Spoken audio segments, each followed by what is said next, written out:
to understand a code by other team members, software development team members, and developers have different individual practices, of course, which leads to heterogeneous source code resulting in maintainability issues and bugs.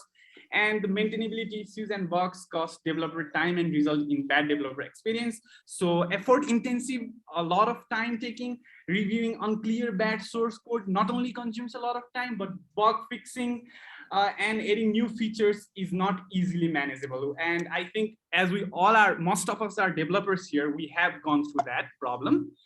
And let's talk about the solution. This is where Promise comes in, which is a collaborative software tool to help teams of developers, either from academia or from industry, maintain good code quality throughout their projects. What does it mean, good code? I think that we all are mostly familiar with it, good code practices, lower technical debt, and all these things.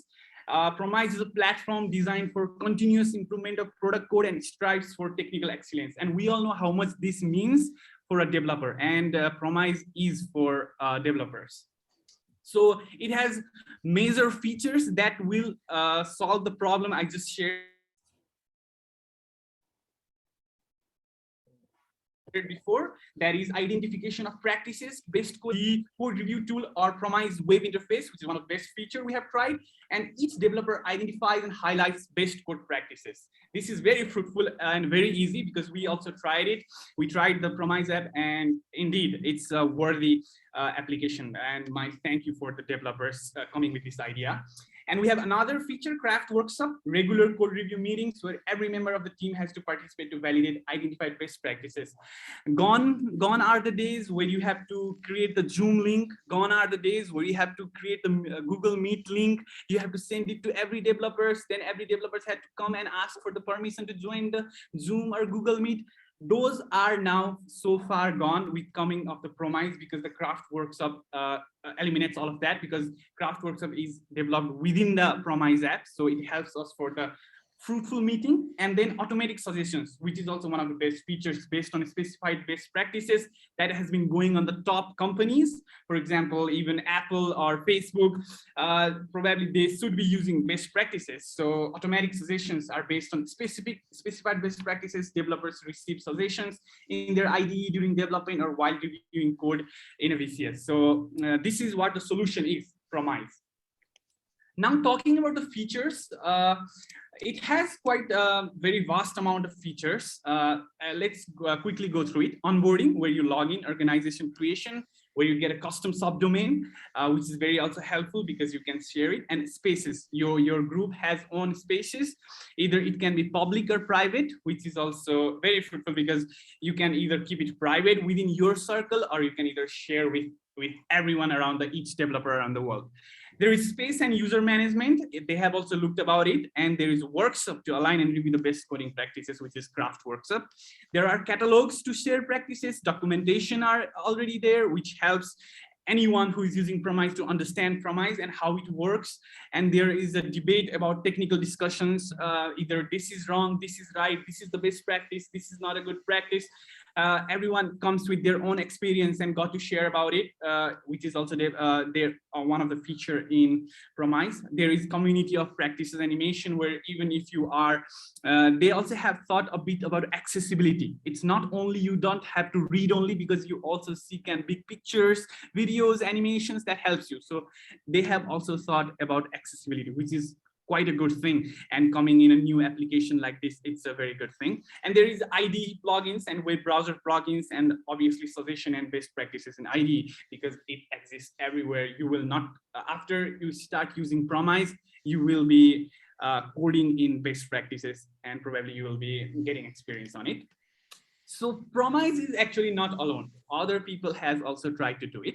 There are indirect competitors. As I said, conference tool, that is Google Meet, Zoom, Microsoft Teams, which can be used as an alternative for Craft Workshops. There is SonarQube, which automatically identifies bad code practices and highlights them.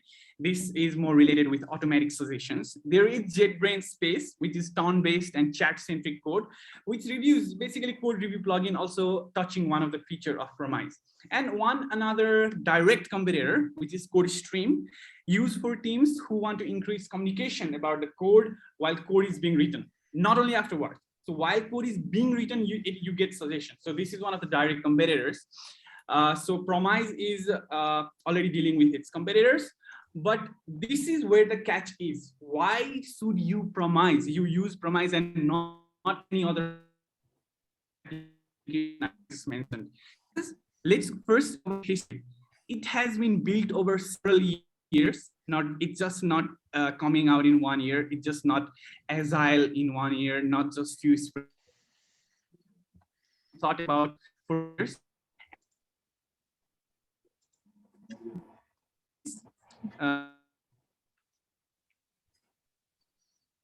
We are not here.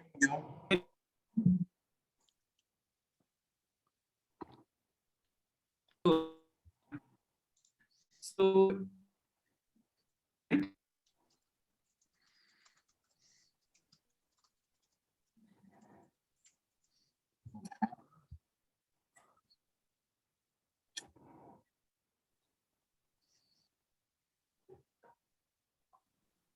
can you hear me? Can you hear me? Can you hear me? Yes, now we hear you. Yeah, okay. So from which part did you hear me? Did you hear about We Are Not Alone? Just after. When you started to say Promise started 5 years ago, the slide after. Yeah. Oh, okay. Yep. So yeah, let me continue. Sorry for the technical problem. I'm in Nepal, so I don't have a quite good internet connection right now, but yeah, let's get over it. So why Promise? It has been built over several years. Although, you know, there are applications which have been built over only 1 year, and then you directly put it in the market without any thoughtful ideas and everything. So yes, it has been built over several years, thought about it a lot. It has been thought a lot. And then actually it started as a PhD thesis. And while the creators were doing the thesis, they understood that the power and the impact that Promise can make to the industry. Actually, this has been understood in the field of academia while there were exploratory research, immense research. Then they went into developing Promise. It is a startup reboot and the first release in March 2020. And now it's already through in France in multiple languages. So as I was saying, why you should choose Promise, because this is something that is all in one. No need to use different apps for different features.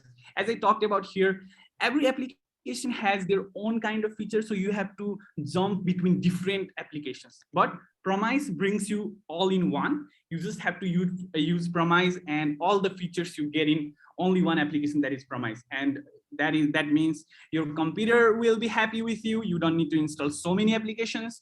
Your developers will be happy with you. You don't need to install so many applications. Promise will do everything for you. Now we talked about the good things.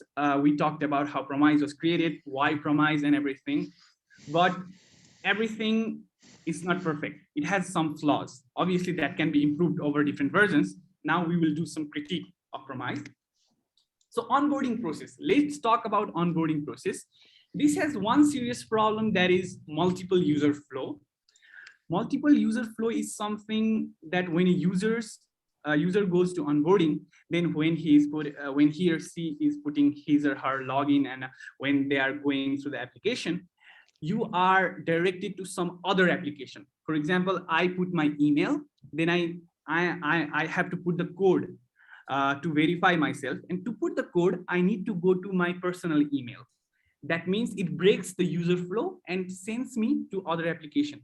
So in this case, what happens usually is, let's say I am new to Promise, I'm logging in, and while I go to another application, let's say Gmail, I see some other email. Let's say it was kind of important. Then I get distracted completely because I was onboarding the Promise. I am distracted already by the email. Then I left the onboarding process. This can happen, and this has been happening in a lot of new SaaS applications. This means breaking the user flow. So what we can suggest in this is either send the code via phone number, directly comes push notifications, not by email. Try to keep the single user flow for a new application like Promise. There is multiple login session. For example, after I successfully complete my login, I have to put my email and password again. Even though I was in the same session, I was not break out of the session, but still I need to log in again, which is quite hectic for users. They don't want to get a lot of, they don't want to do into a lot of steps. They want to finish in a single user flow. And there is single illustration. While I was onboarding, I could see only one guy touching his phone. While I was going through multiple screens, there was only one 3D picture touching his phones. And then the terms and condition, it's only in French. That's very, I would say, not good, because as you say, it's going to be evolved in international market, but only in French. That stops me from actually signing in the Promise app, because I don't understand French, sorry. And then there is 30 days trial. So it's already written on the first screen that you say 30 days trial, which already gives me to think that, do I have to use credit card because the trial system? So I would say to remove this sentence about the 30 days trial. First, let the user log into the app, then later talk about the trial system and premium features.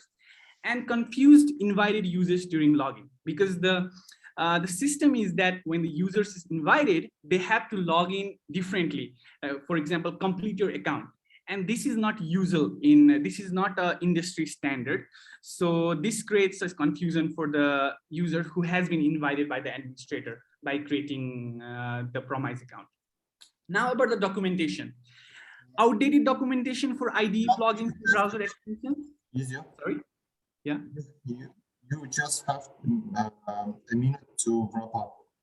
Okay. There are outdated documentation, mixed language in the content, French plus English, and the plugin documentation also missing images. So a lot of things has to be updated. It should come to a newer styles. There are different, for example, when the back end of the code is down, I see variables like I initialize in the programming.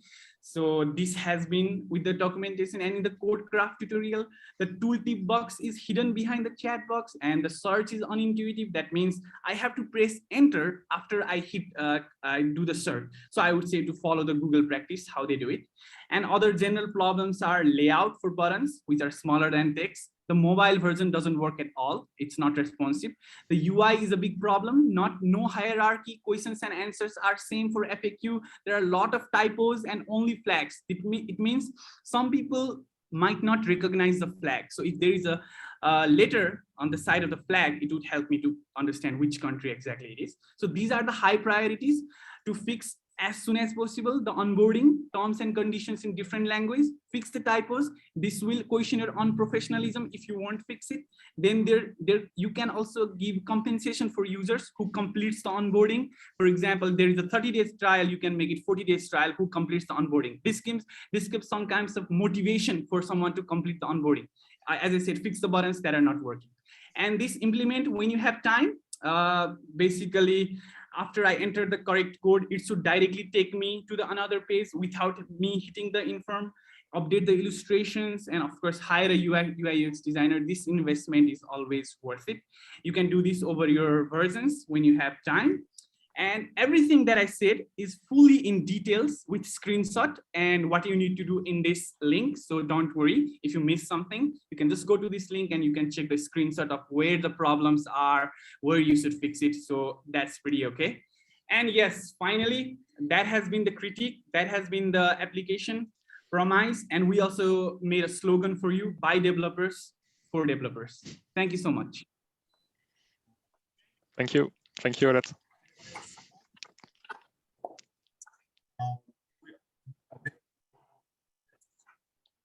For the questions, and probably the next team should be prepared for the presentation. So, do we have questions with regards to the presentation? Yes. I probably have missed it.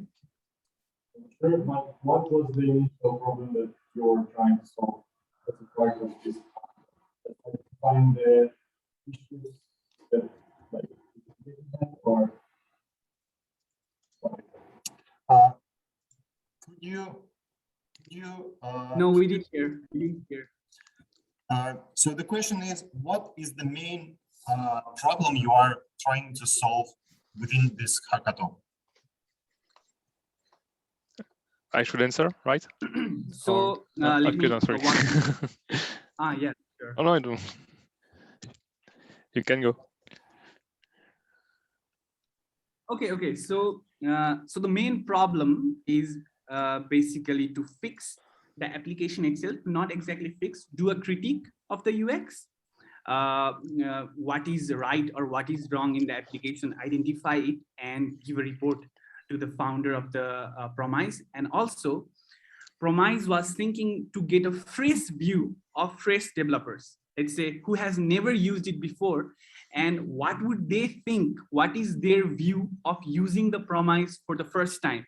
This would definitely have an unbiased opinion for the developers, and they could actually use this data or unbiased opinion to either improve their app or where they can take it further. If I answer it correctly, or Cedric can even elaborate on it.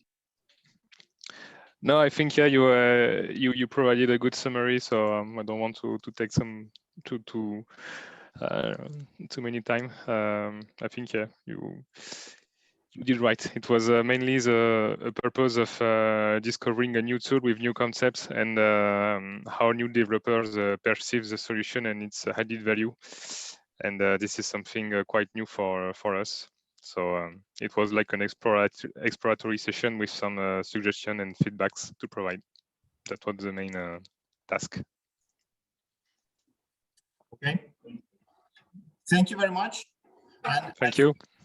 We have to switch to the next team, which is one last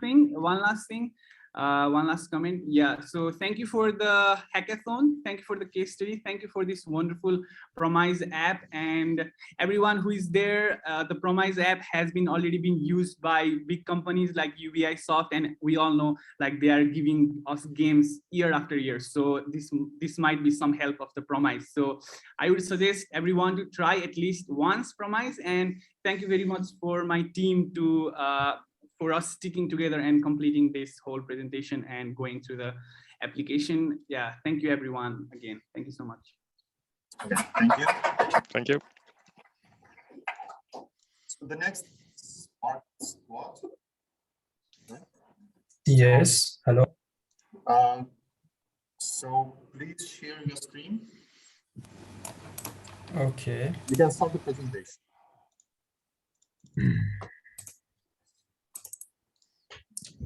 Okay, can I start now? Yes.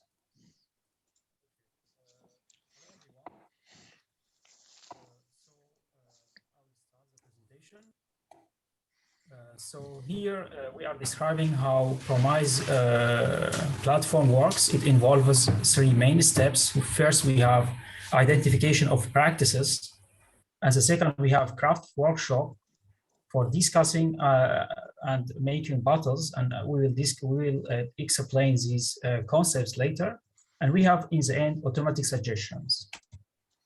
About concepts, first we have practice, which is just like name it code snippet. So you have a code, so you select the code and you name it as a practice. So it's like a label given to the code under a single name which represents the functionality of the code. And this practice is used to group the code into good and bad solution. And if it's bad solution, so you can suggest some correction. So it helps also to measure the quality of the code. For example, how many good practices is just an indicator of good quality, and it's the same if how many bad practices you have. And this is useful for sharing knowledge and among team members.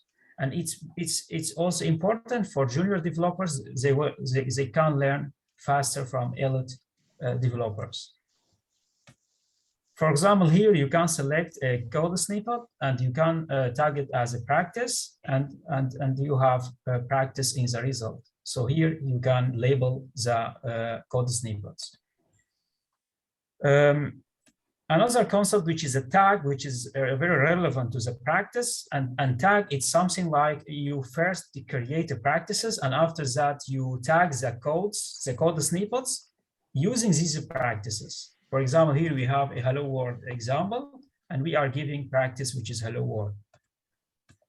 And there is positive tag and negative tag. Positive tag, if it's the implementation is a good representation of the practice, and you can only comment. And if it's negative tag, so it's poor implementation. So you maybe one of the developers should suggest a correction. And here you can see examples. And here, for example, we have the suggestion for correction suggestion for the bad tag. Bottle, it's about a term from video game industry and use it for starting discussion about the practices. So for example, you have a practice, but you want to discuss with other developers if it's this practice, it's good or bad, or what we have to do with it. Maybe we need to refuse this practice, or maybe we need to accept it. And there is validation process for the practice, and bottle is used for it, but it's not necessarily to start a bottle for validating the practice, because some practices could be trivial and validated upon creating. And with the bottle launched, each workspace collaborator can practice in voting and can also provide optional arguments for their votes. And the bottle could be relaunched after closing. And we have simple votes for the bottles. And here we have, for example, screenshot. So here we have some bottle for this practice, which is bubble sort. And here we have some arguments. And here you have votes. But here there are many problems, but that we'll highlight on them later in this presentation. And we have other concepts like craft workshop and catalog, which is a way of grouping the practices, and craft shops, nice way to define the practices and share the knowledge. Yes. The added value in this application or platform, it's productivity, increasing the productivity of the developer, because the developers are sharing codes, so they defining practices, they can learn from each other, so this will increase the productivity. Fewer bugs, because here you are reviewing the code by many developers, supported by major code editors, because they are plugins for web browsers, they are plugins for IDEs, and faster technical skills improvement. As we said, it increased productivity, and free trial, so you can try it and you can gain the experience. And the main idea here is about structuring the code into practice, because if you look at the code, so you will see that there's not only code, there's practices. So it's something like high level looking at the code. Yes, and save company knowledge from losing. And it will increase also the reusability of the software artifacts by detecting the bad practices and fixing them. Any clear concepts that we dealt with them were how automatic suggestion work, because it depends on suggesting examples, but how to create this example, because there's no documentation or some like demo for it. So these were unclear concepts. And about objective of issuing bottles, so do we need a bottle really or not? And this is just a question mark. How to be sure that the best practice is suggested by elite developers, because maybe junior developers, they just suggest practices and they just accept it or validate it, because here there's another problem which is there's no rule distribution in the workspace, because anyone can suggest practice, anyone can validate it, anyone can, for example, change the votes of the bottles, and we have screenshot about them. And we didn't see difference between catalog and category. And in fact, when you select a practice and you define a category for it, you will not see the category.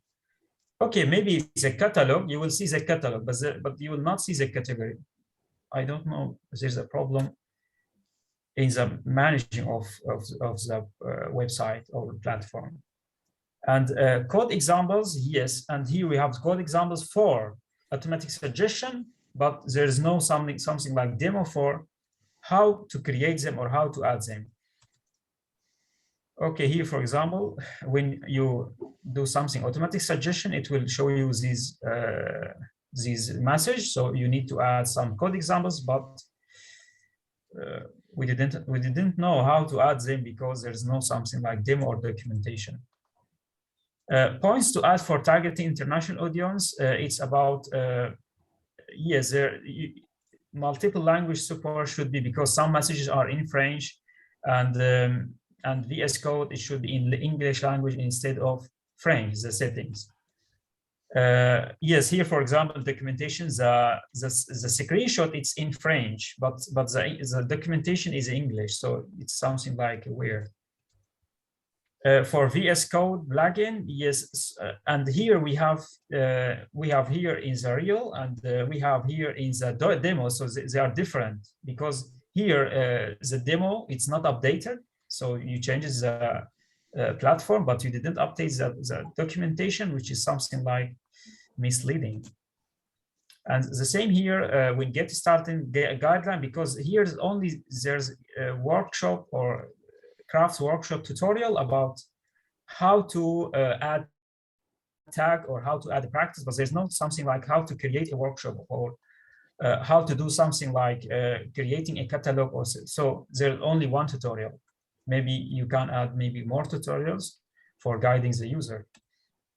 Yes, here the steps need to be explained in the getting started guideline, and the goal, but here's the goal, we have only number of practices, but we can make another goals. Maybe we can let the customer or the user, sorry, make custom metric for the goal. For example, a new metric like number of bad practices corrected.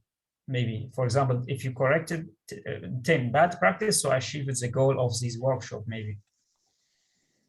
And here we have issues, for example, when you add a snippet here in create workshop window, and after adding this snippet, you cannot edit it. You have to remove it, and after that, you have to create a new one. So there's an issue. So maybe you can add some text editor here, some pop-up window, and we display text editor for the code. After that, you can save the code maybe.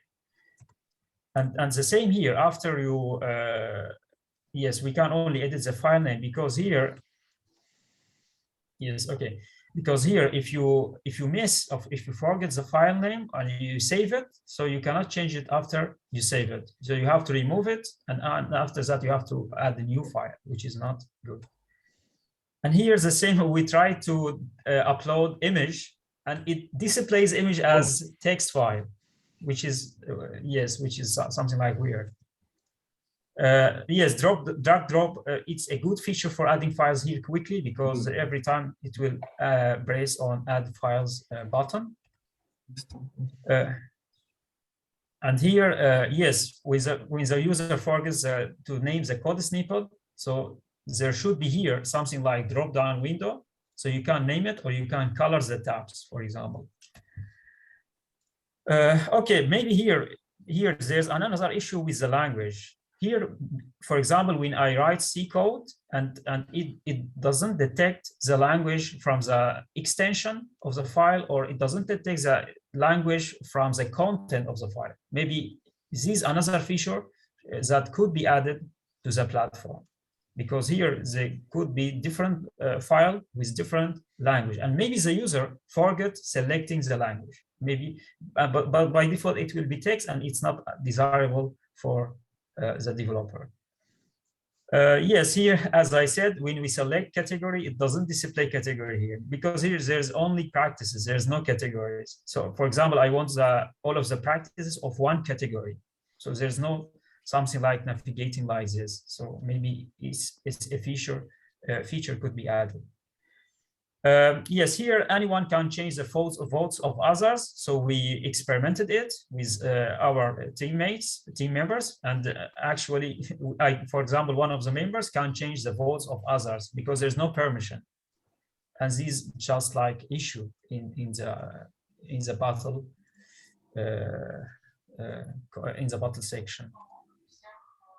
About here code review, yes, and here about the plugin. Code review plugin. So there's only one option, which is API key. And maybe there should be something like other options, like recently added code snippets, number of practice and buttons in your space, plugin usage, buttoning for managing these previous tasks. Yes, and here for maybe you can add feature for support for GitHub, because it just supports GitLab for adding code snippets.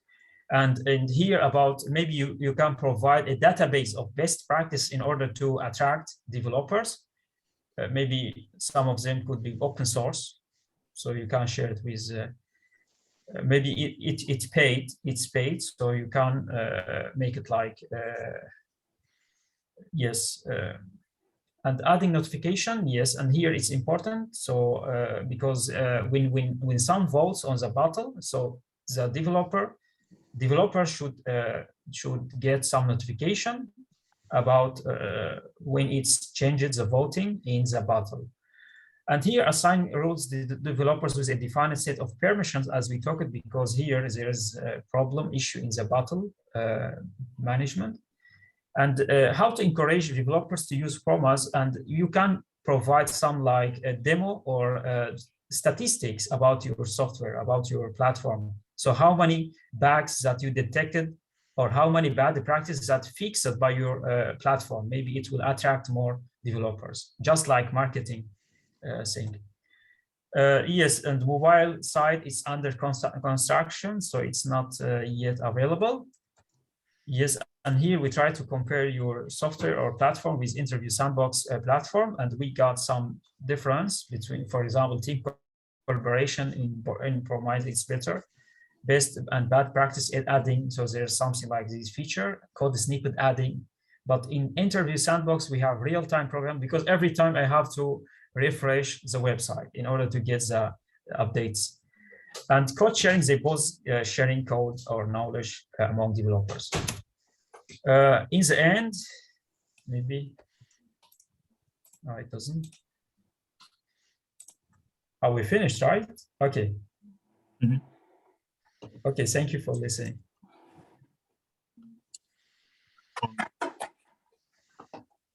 Okay, if you have questions, you can ask me. Yes. So we have some time for the questions. Thank you for the presentation. And do we have questions from the participants, from the jury?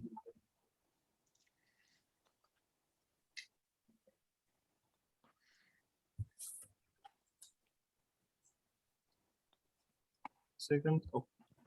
I don't have any question. I just would like to congratulate the group for the work which has been done, and thank you for all your work. Okay, thank you. Okay, so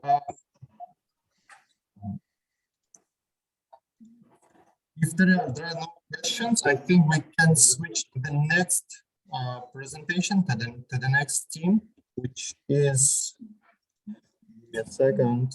Sorry, I didn't get you. The next team. Okay, thank you, everyone.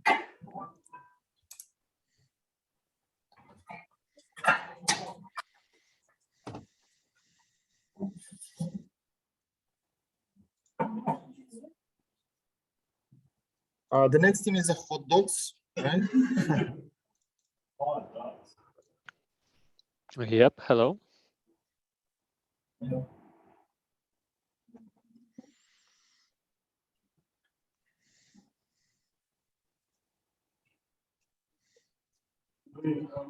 Probably we could point their camera guys.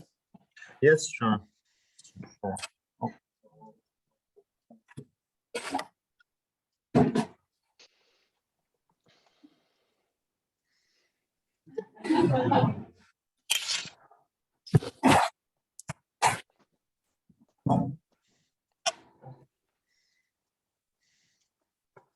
Okay, so you can start.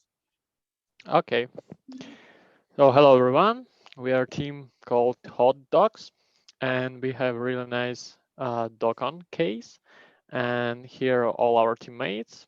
So we a gang of 5 guys. So let's start. For the beginning, we decided that to identify what it could be the best solution to how to find the map. The GQM approach would be much useful. So for GQM, it's really essential to define goals. So we had two main goals. We defined two main goals. First one we called project satisfaction goal, and the second one is user satisfaction. And here you can see the criteria, like how we define these goals.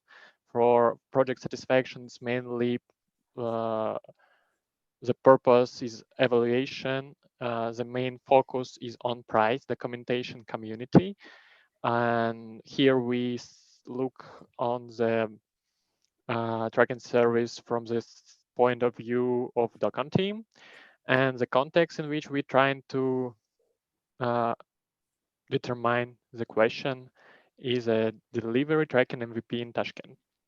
And the other goal is user satisfaction. Here we look from another point of view with respect to speed, accuracy, relevance, and we want to see what would be in context of ordering, tracking in CIC countries. So we decided to draw mind map. It was a little bit huge, so we will go one by one. So we have two main goals, as I have already told you. So project goal and user goal. So for project goal, we determine three main questions. First of all, does the solution cover all functional requirements? The second one, how well it is documented? And the third one, how much does it cost? And for first question, we have found like 4 main metrics and 3 metrics for the second question. You can see it's there, see it here. For user goal, we have 3 main questions. First of all, is it usable? The second one, what is about performance? And the third one is map relevant. So after it, we started thinking, okay, so we have metrics, so let's make research. And this part I would delegate to my colleagues, please. Okay.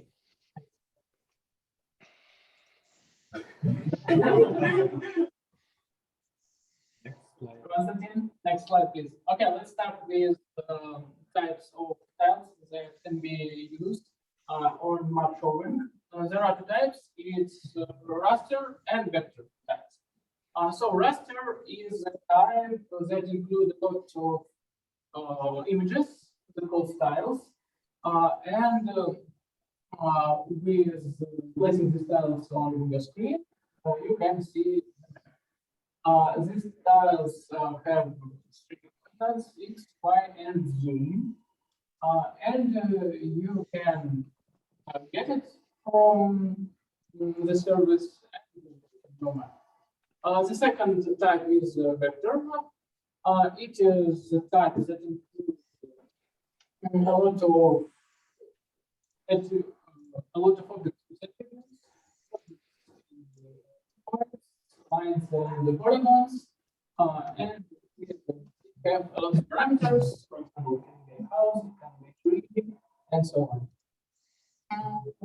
Let's let's compare it.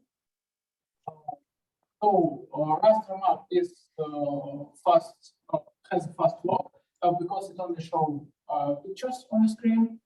And the vector needs to translate from objects to the map and the process of drawing on the screen. So frequency of updating is parameter of updating data on maps, and the raster can be updated often because it depends on styles. With automatic devices and vector, it depends on people because you need to create this objects on map and create attributes to it, and it's a long process. So raster is to use because it's old solution and using for a long time. And vector, it's a young solution that created a few years ago, and hasn't a lot of leaps for internet traffic. It's advantage of vector map because you can make only one request for a large area, and when user change the zoom, you don't need to make new requests for new tiles because it's only attributes that you draw. Customizing styles, it's the second advantage of vector tiles because you draw your own map and you can use the styles that you can map. And raster tiles depends on tiles that provided by service, and you can choose one from its own styles. But vector is a young solution, and it doesn't have one single standard, and services can store this data in binary format, JSON, XML, and a lot of. But raster has one single standard. It's JPEG or PNG. Next slide, please. Next slide.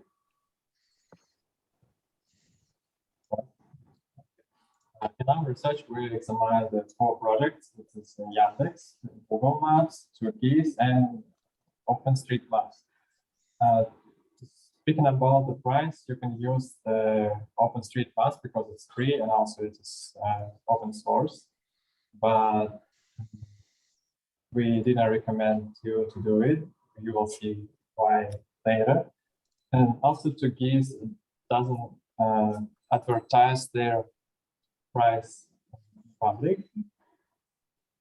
Speaking about the documentation, Yandex and Google has the excellent documentation with the examples about using their API.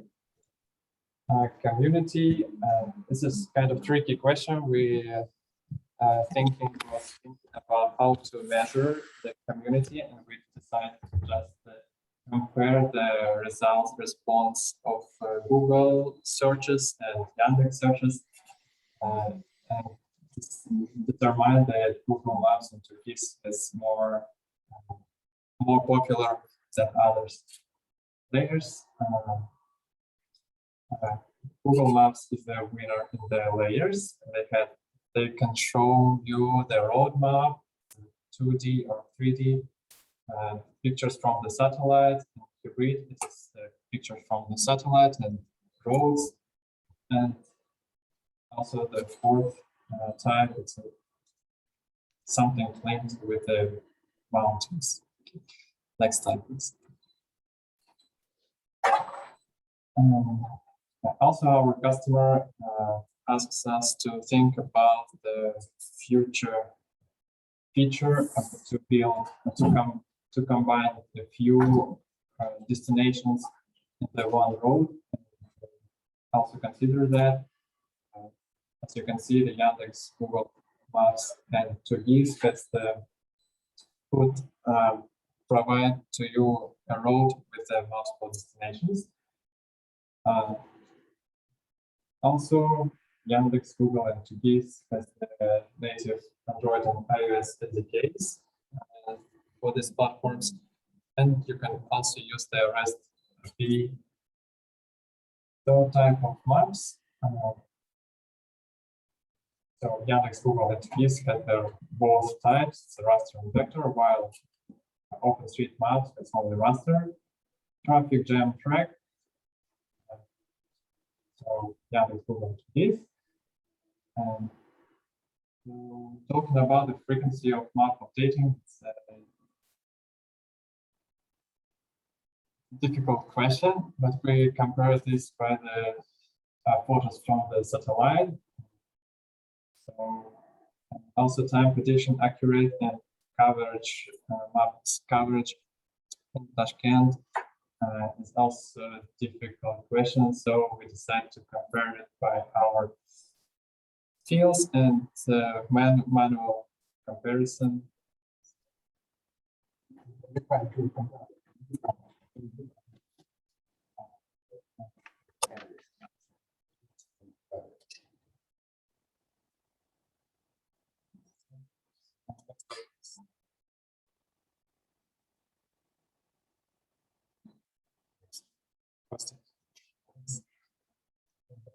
We'll also do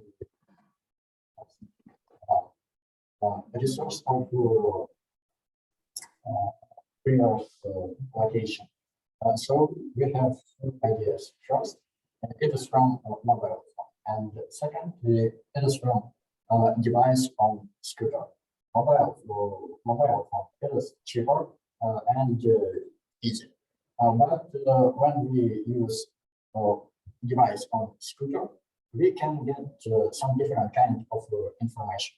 For instance, we can get real speed. We can get a number of wheel rotation.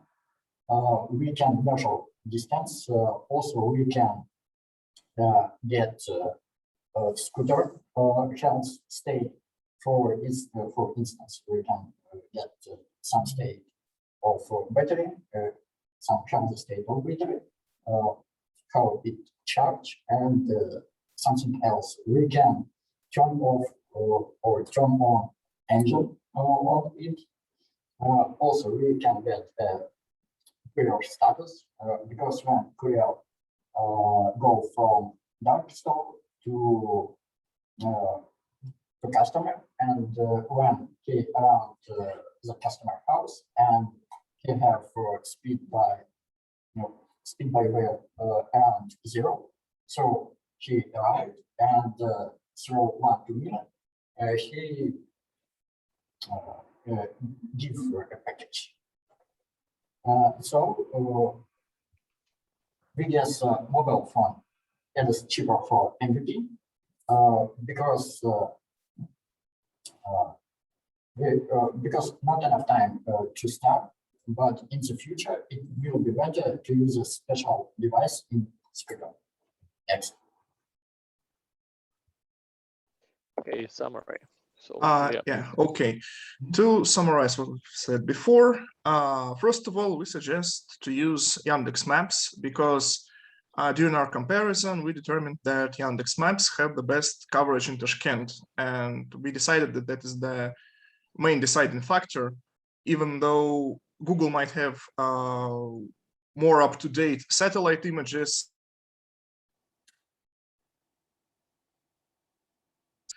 We decided against it in the end, and Yandex Maps appears to be the best solution for this particular problem. Also, Yandex Maps satisfy all of the metrics that we mentioned before, like it has a tracking of, it has an ability to build a path, essentially. It has a tracking of road state and basically all of the requirements that were stated before. Regarding the device, we recommend moving from phone tracking to scooter devices because although it will be a bit more of an investment, it will pay off later on because it would allow for better tracking, because it would not rely on satellites, and also it would be less battery dependent because it would allow for bigger batteries and so longer battery life. As for maps, we would advise to use raster maps for now, mainly because vector maps, as was mentioned before, are relatively new technology and not that well developed, but in the future it might be a good idea to move on to vector maps, mainly to save on traffic and number of requests. So yeah, basically that's it. Thank you for your attention. We are ready to answer your questions. Thank you for the presentation, and we have some time for the questions. Okay. It's so easy to do questions when you work on the same project for the whole day. You will feel it, trust me. Okay, so just one of the questions. Why did you make the assumption that the delivery guys will be on the scooters? Because as far as we have read the presentation, it has been stated that it will be 2 wheels vehicles, like bicycles. Yeah, we have some thinking when we asked about it, and it will be electro scooters which we cannot to take in the public transport or something else because it is bigger than. Okay, so it's not bicycle at all. Yeah, it is electro scooters. Okay. They already bought it. Oh, okay. Just an additional you said that your assumption that the mobile phone is less has a smaller battery, but on the other hand, you have to take into account that energy consumption of the scooter is greater than just the mobile phone. Have you done any like survey how long does the battery of the scooter mobile phone? About energy.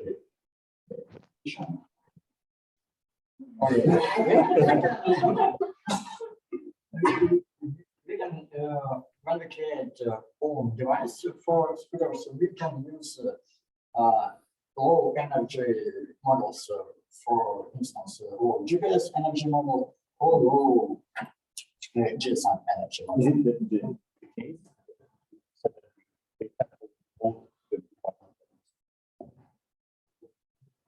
So I think they say they just bought already some electric scooters, but we didn't ask them about the application.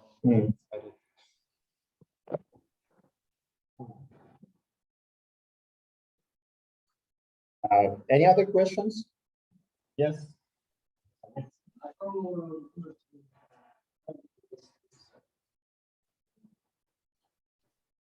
Actually,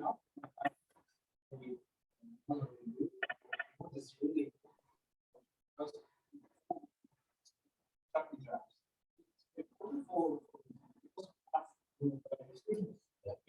so is it important for this analysis? I want to see something more this summary is to let's be just but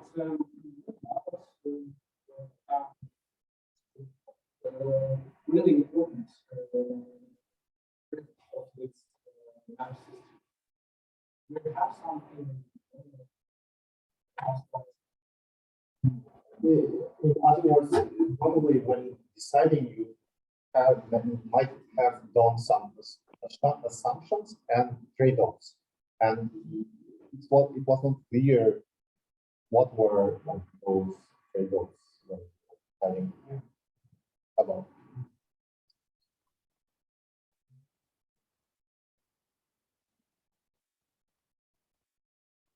Who is going to confirm?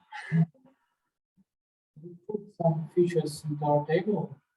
Constantly, can you return to table of comparison services?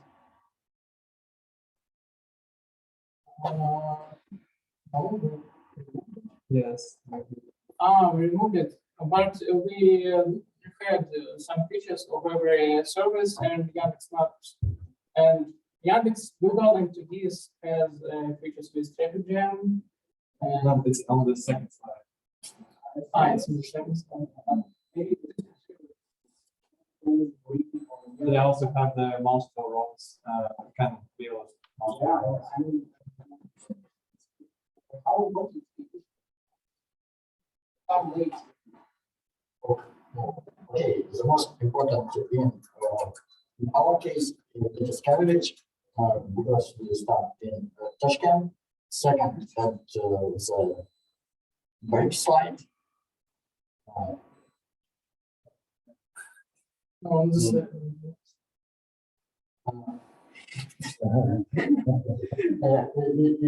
it was price, and after that, I don't remember more of our priorities. I want to see some more objective decisions. So this is like something really,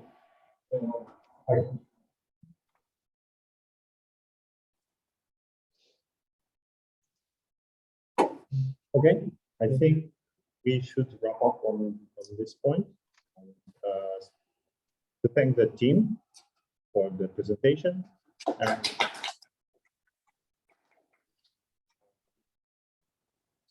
next, which is Avral.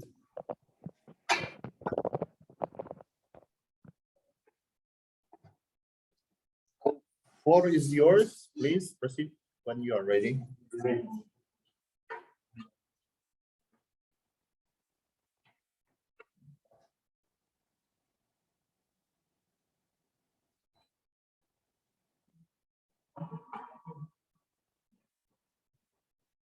okay, good morning, everyone. Good afternoon. Okay, so everybody had a great day. We saw a lot of beautiful presentation. Thank you all you guys for the work, and we want to show you what we have done for today. You know, to be successful for the hackathon, you have to have some strategies. So you can ask us a question. Did you guys have any strategy from the beginning, and like, did you follow it? And our answer for this will be yes. From the beginning, we had some strategy and we followed it. But as a joke, of course, we will cover our strategy in the details a little bit later. This is how we done our work today. It's animated GIF, but it's supposed to be, but it's freezed due to the Zoom stuff. Okay, so let me quickly tell you what we're going to talk today. So we have started from the little bit introduction. We will talk about the business context, about requirements, about GQM, about the services comparison, about the solutions that we have to the our stakeholders, about the user flow, and a little bit of conclusion, and of course the bonus section. Everybody likes the bonuses. So as our colleagues has mentioned before, the icon is QCommerce. We've located, we've centrally located warehouse that is located in the Tashkent and delivers groceries in the small quantities for the time within 15 minutes. So let's talk a little bit about context. Okay. Thank you, Anton. So first we want to analyze the business context. So what's actually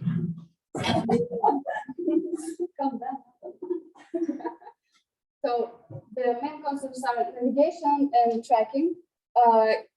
So yeah, the application should track the orders and for the fastest delivery. Then we have users, you have people in Uzbekistan. First we have Uzbekistan citizens, but then it's not only the citizens of Uzbekistan. So if you travel to Uzbekistan, you can order. And features and quality attributes is just users want to have online orders with really fast delivery, less than 15 minutes, or equal to 15 minutes, and real-time tracking. We gathered some requirements, and so expected amount of orders per day. It's loading. Okay. Expected amount of users is from 2,000 to 500, from 200 to 500 users. It's really important because we need to know how many requests should be done to Google Maps. So location in Uzbekistan, it also really matters because not all the maps support Uzbekistan and Tashkent. Traffic addition is not applicable here because they're using bicycles or scooters, and it's actually not applicable to this case. And orders distributions is first come, first served, which means that that couriers are assigned not with some hard logic, but just who's available. Then Anton will tell you about requirements. Okay, so what do we have received from our stakeholders? What we have to improve? So we definitely have to improve so the richness of the map items. We have to add the live track for the couriers, and of course work on how the polygons are drawn for the map. And yeah, so we have to, let's go over the details. So for the live tracking of the couriers, we have to improve the algorithm that is reducing the amount of requests to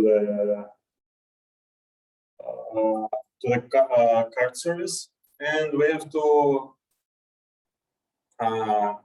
increase the way how application is communicating with our customer.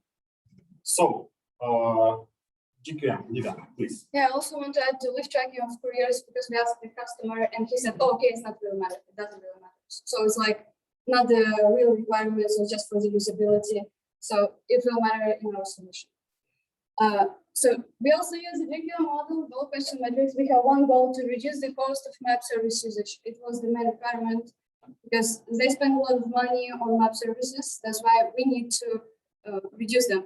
What do we do? What is the expected load of the system? This is the question which matters because the more amount of users you have, the more money you pay to the services. And what are the existing map services?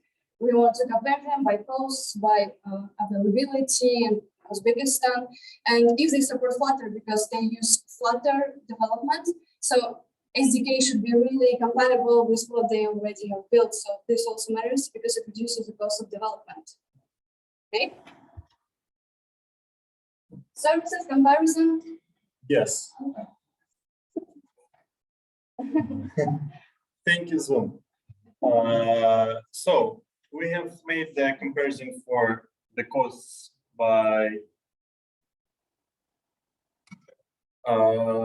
each card provider. So we compared Google Maps, Here Maps, Yandex Maps, 2GIS, and Navitel. So only 3 of them actually satisfied our needs for this context.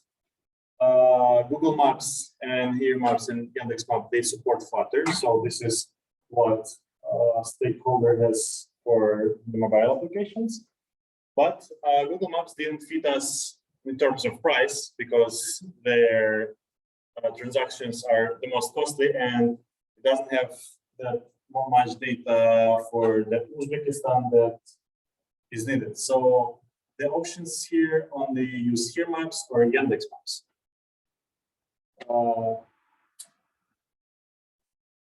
Okay, and here's the beautiful graph for the comparison. Once again, animated and here should be animation. 1 FPS animation.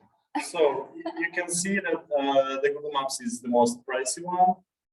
The cheapest one is Here Maps, and the Yandex Maps is somewhere on the middle.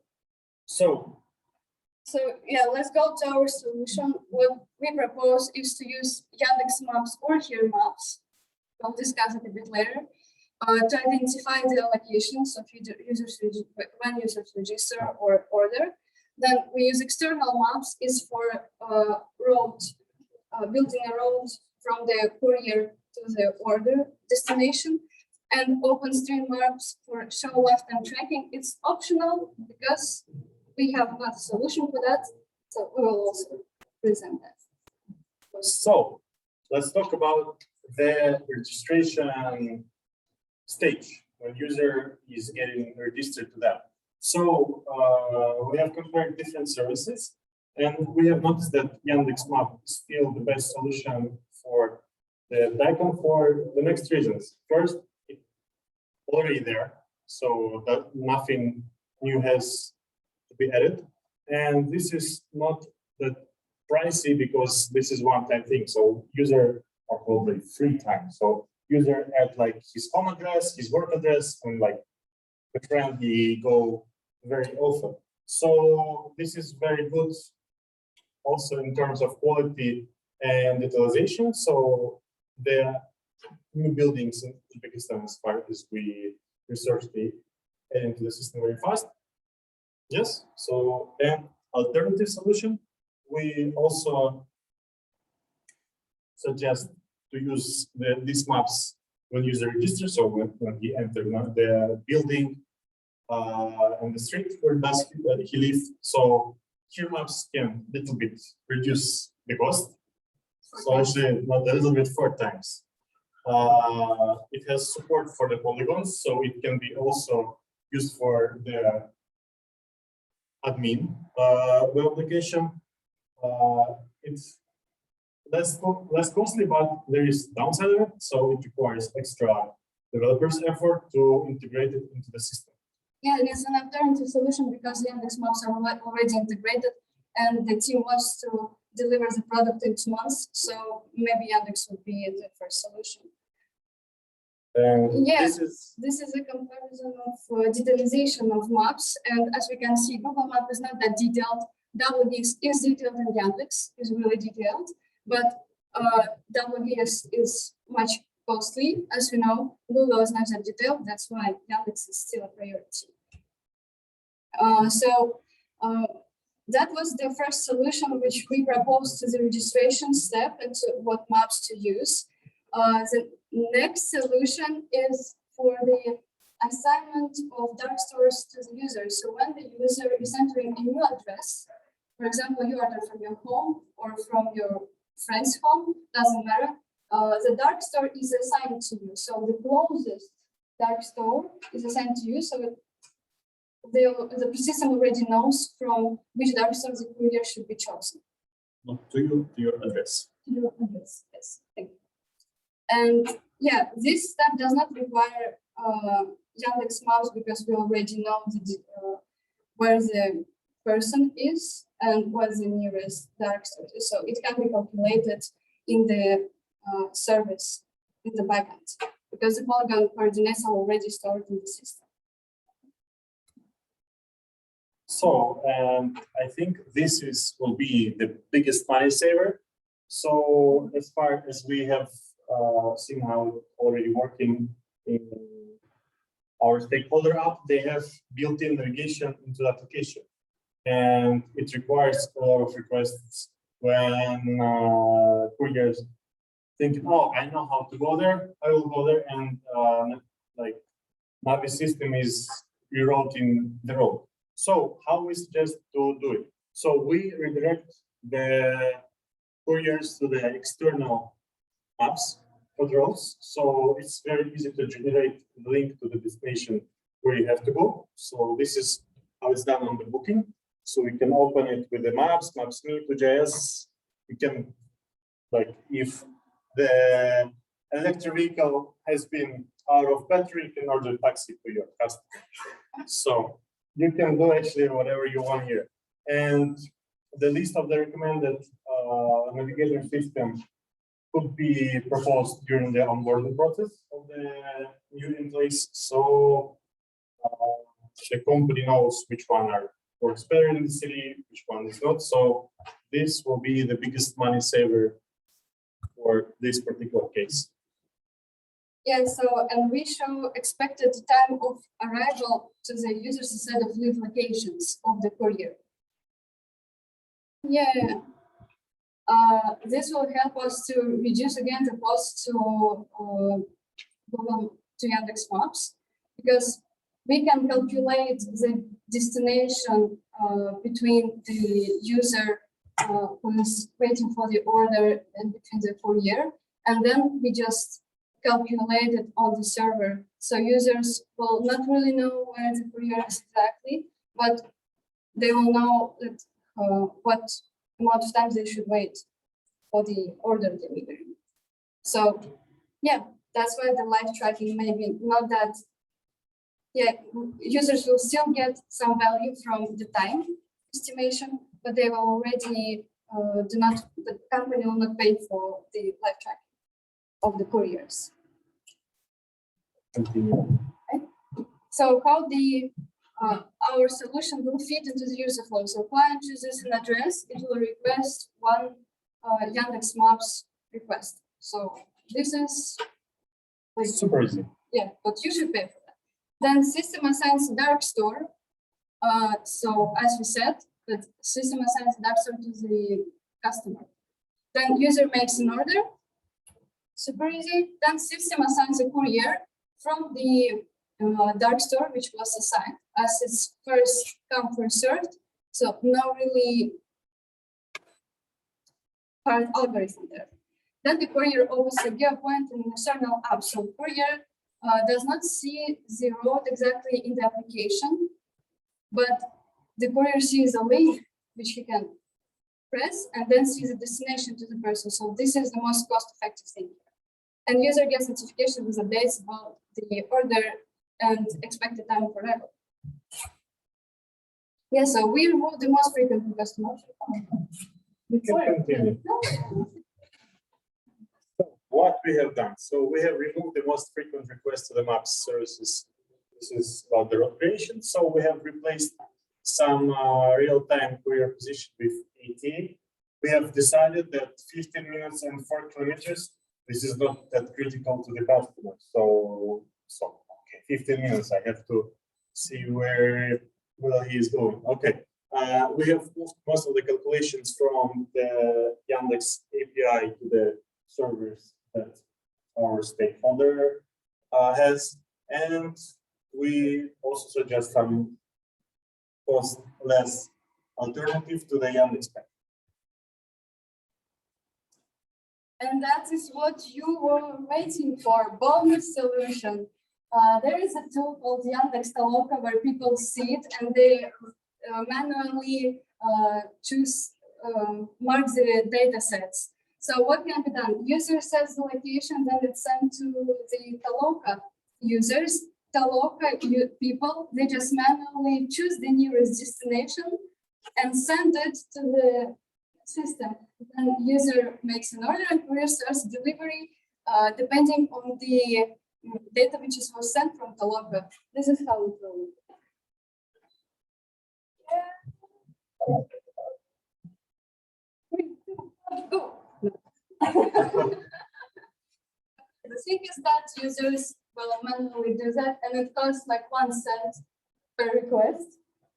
So you may also not need even Yandex Maps, but just some people who will manually set you the nearest thing. But of course, only for anything. Just clarification, of course, sarcasm. Yeah, and we also have received some good feedback from our stakeholders. So our customer is happy. And the strategy that has been proposed from the beginning. So we did the brainstorm, we formulate the GKM, we have worked on presentation in the parallel with the research from the beginning, and we ask detailed questions and the research that has been based on our GKM model. And that's it. Thank you for the attention. Now we're happy to hear your questions.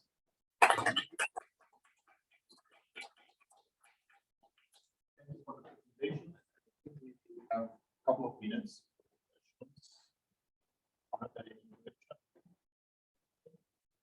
Yes, okay.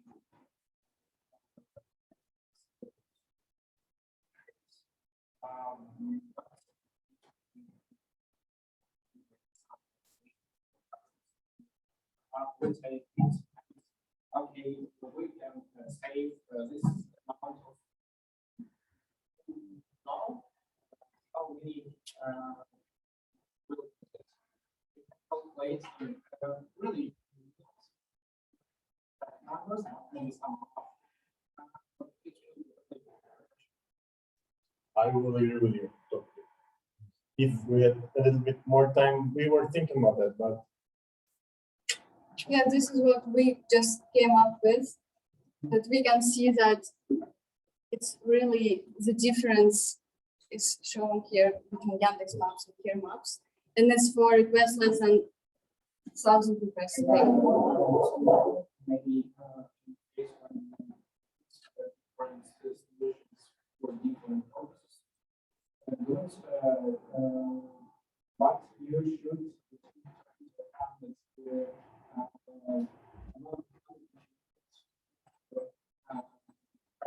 to realize it and develop some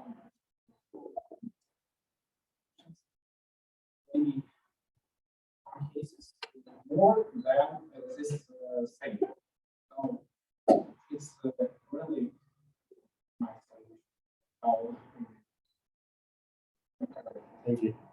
Yeah, you have to put a lot of things into account. So how much it will take from the developers, how much you will save the money, and how much you will lose from the user experience, or you will gain from the user experience. It's actually, hard to make statement for one day. Yeah, it's also a case for the company now because they know how much money they spend for developers. We should not know this information also.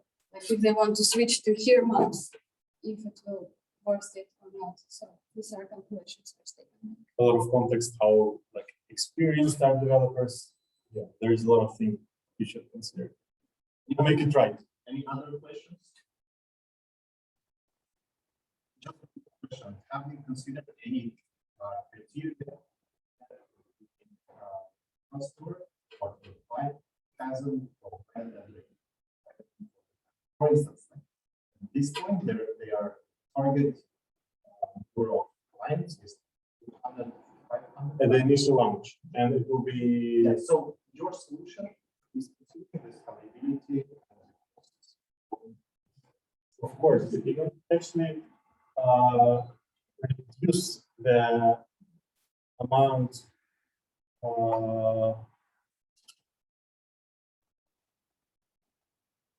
this is reducing the amount of the work that has to be done because it redirects, for example, to the external application for navigation. So the application during this time is understanding the I just trying to understand whether you have like kind of when further, like for instance, comparing those tools with the current or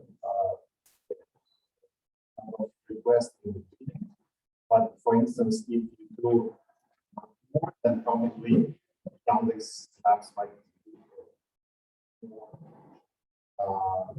but less costly than the other second choice, right? It depends on the have you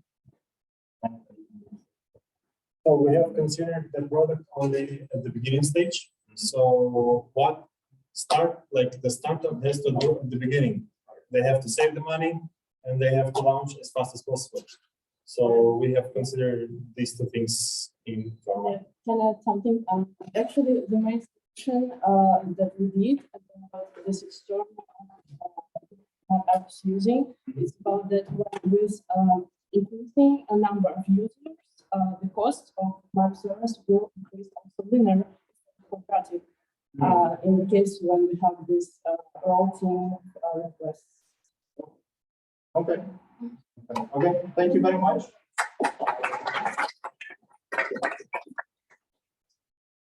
You're trying to please.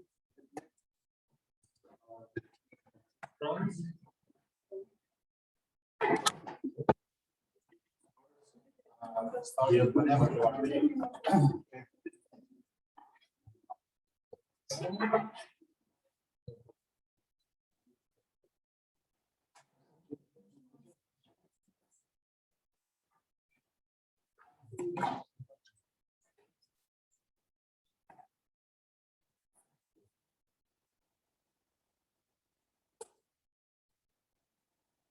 Okay.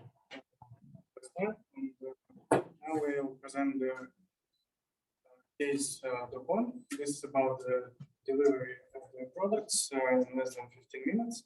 And as we understand, the company has a problem with the map service, so that they need to provide the opportunity for the customers to check the location of the courier with the goods. And also they need to provide navigation for the courier. Also, they need to track their warehouse service area. And for all of these purposes, they need a map server that provides such abilities. And so we will start briefly with some requirements that we identified. This is the display map for their customers, their admin panels, and also in the applications. Routes built-in. This is for the courier, the road between 2 points for fast courier navigation. The road also must be effective and also take into account traffic jams and congestion of the roads. Point spinning for showing the location of some warehouse or the courier location. Polylines plotting for example, if we build a road, we want to plot this polyline on the map so it's visible for the courier and also for the customer. Geocoding for transition between the others and GPS coordinates, and also the geolocation. This is one of the main and crucial requirements because it can help to retrieve the GPS location if in case the GPS signal is poor and not available. So here we will present the comparison of the map services that we found. There are 4 services here, and this is a bit small, but okay. Yandex Maps, ToGIS, Google Maps, and Mapbox. These services were chosen because they provided the most functionality that to satisfy the requirements. So that's why we will compare some of the features that they provide. So first of all, is display maps with points and polygons. This feature is available for all the services. So on each service, you can draw the polygon, maps, etc. So in this case, they are all so about navigation. Yandex Maps is very powerful in case of navigation. It has API for building routes across multiple points. Also, you can choose about the vehicle types. So, for example, if you travel by bike or bicycle or by car, and in this case, they will take into account traffic congestion. And the main point that these Yandex Maps, they work good in Uzbekistan. This is in particular about traffic jams. As you may notice, only Google Maps also works with traffic jams in Uzbekistan. The other services, they do not provide such possibility. In case of ToGIS, you have also building roads across points. And the main feature of ToGIS is to return the total trip time so that the courier can see at what time, so the customer can see at what time the courier will arrive. Google Maps, they don't have much different things from ToGIS and Yandex Maps, so they are more similar to ToGIS. And Mapbox is their fourth our web service that provides new functionality, and we also decided to include this implementation because it allows to build roads, allows to plot them, and allows to show the maps. So next, the web API and mobile SDK. So web API is needed for showing maps in the panels, and the SDK for mobile applications. In terms of Yandex Maps, they provide the JavaScript API and the SDK for iOS and Flutter for Android. All of them do the same thing, except ToGIS, they do not provide native support for Flutter. As we established from the requirements, the Android development is mainly done with Flutter. So ToGIS does not have native support, but can be done with the browser. In terms of documentation, as we found out, the most documented service is Yandex Maps. It has exhaustive documentation in English and Russian. Has a lot of examples, quick starts, and also provides some code snippets for different languages. ToGIS also has some documentation with examples, also very good. But the least documented service is Mapbox. Sorry for the Mapbox is doesn't provide well documentation, but anyway, it can be used with some documentation that it has. The Google Maps also has huge documentation for different languages and can be easily integrated with their mobile and web applications. About the community, the largest community we found is again Yandex Maps, because it's already integrated with many projects, and Google Maps, also a big community with different forums, extra information, and best practices that can be implemented. Mapbox is, for now, it's market outsider and does not have a big community. And about 2GIS, it's released relatively recently. I'm talking about the API for maps. That's why their community is not so big, but in future, we think that it will increase dramatically. So now about the pricing calculation, I did work to slide. So from the customer requirements and the customer expectation from the orders and users for the first year of from the launch, we try to calculate how much did they spend if they choose one or another map service. So we started with the requests. We trying to figure out which type of request for the map service the system will do per order. The first one is geocoding, when the user type their address and the system retrieve the latitude and longitude coordinates for better geolocation.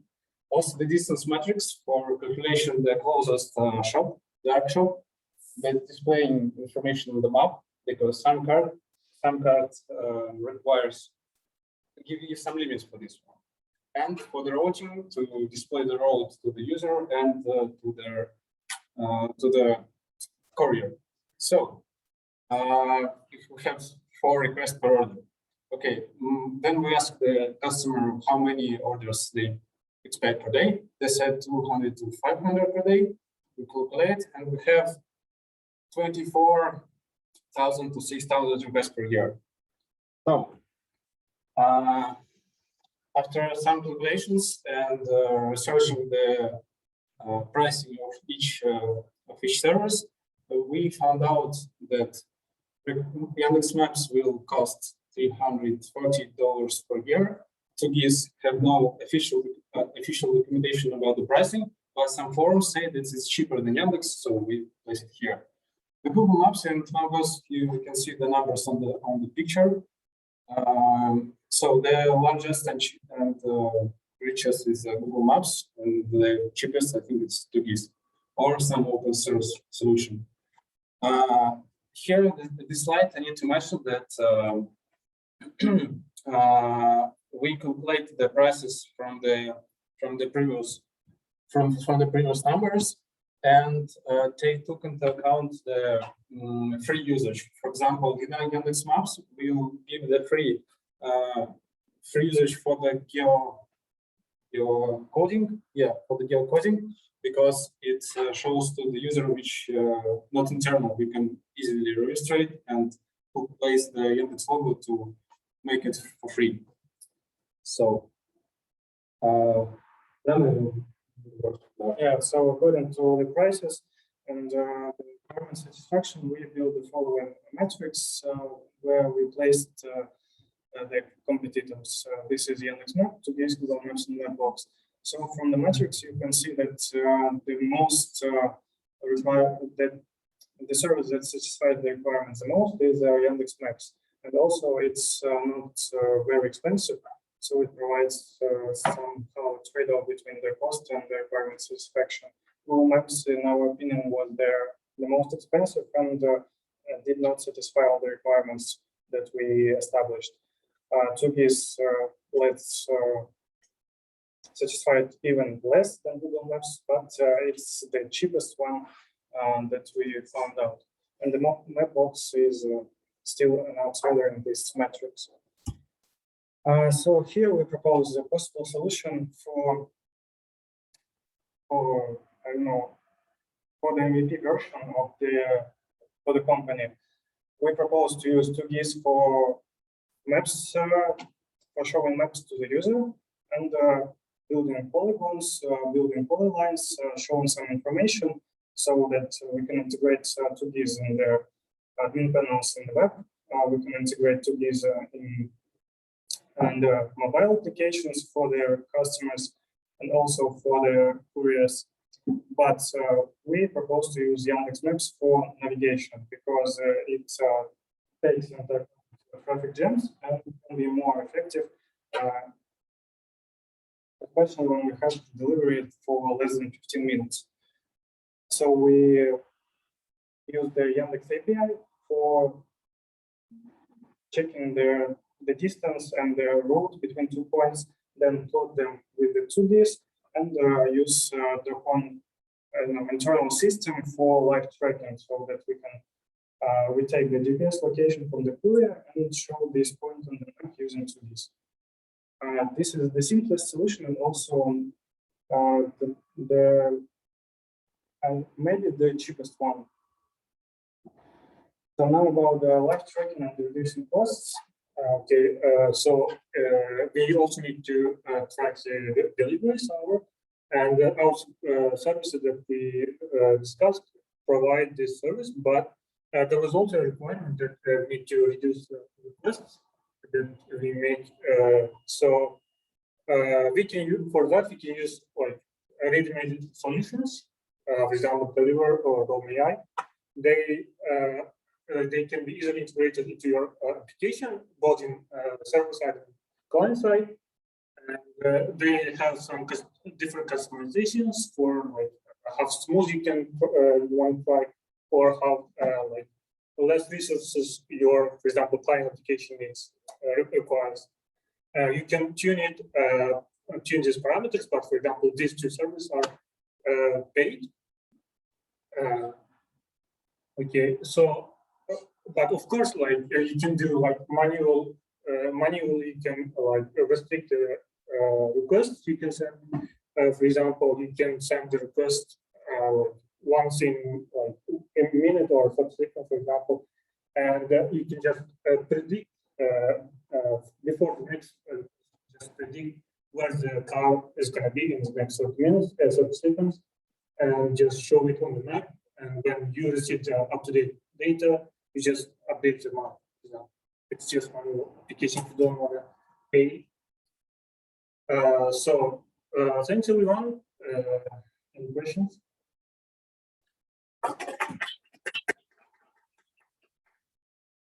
For the two of the services, is there any like prices exactly? Yes, you can check the website. It's not really important actually in this case, but yeah, you can check the website.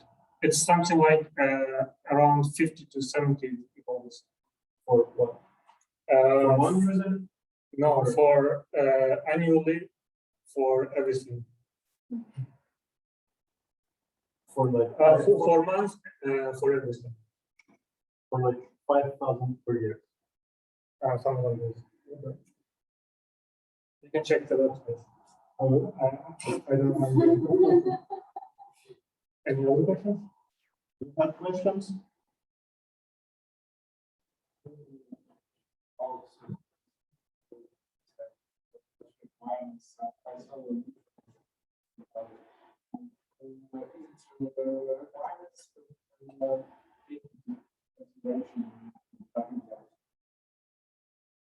Yes, from the customer, he said that the first priority requirements, which he described the richness of the map, including the traffic jam and streets and between buildings road.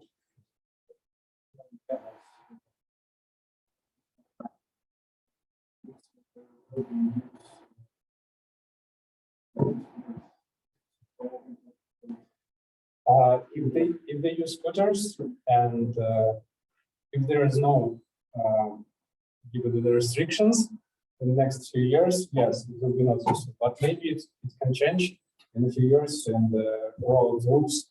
And also, he said that he said inside when he made the conversation with him, he said that it's the delivery will not be performed only with the 2 wheels.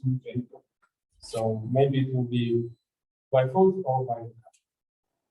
So we need to accomplish. Any feature of the map you have considered that the client hasn't mentioned? Something like, for instance, a map shows not by the line, but includes that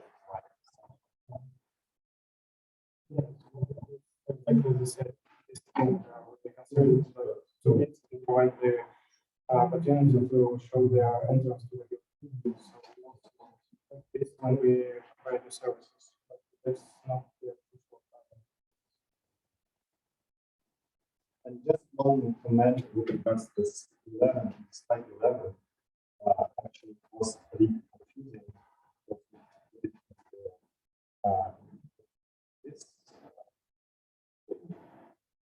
First, when I was looking at this, I thought that the lower is negative, so probably to meet the same use for using it.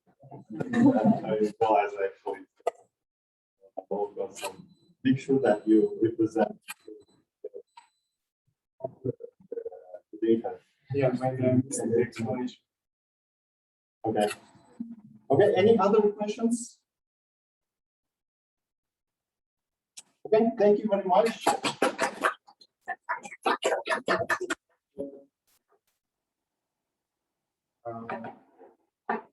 You're done. Okay, thank you very much.